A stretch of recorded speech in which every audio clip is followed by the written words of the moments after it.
রাসূলুল্লাহ সাল্লাল্লাহু আলাইহি ওয়াসাল্লাম অতি লম্বাও ছিলেন না এবং অতি বেটেও ছিলেন না। তিনি ধবধবে সাদা, বেশি তামাটে বর্ণও ছিলেন না।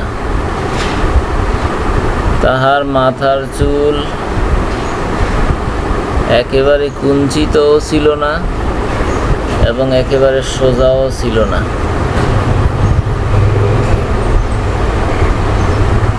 চল্লিশ বছর বয়সে আল্লাহ তাহাকে নবুয়ত দান করেন।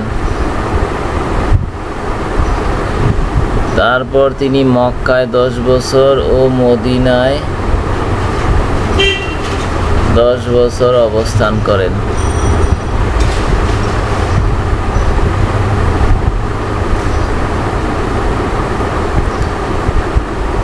আল্লাহ তাহাকে 60 বছরের মাথায় মৃত্যু দান করেন। তখন তাহার মাথা ও দাড়ির 20টি চুলও সাদা হয়নি।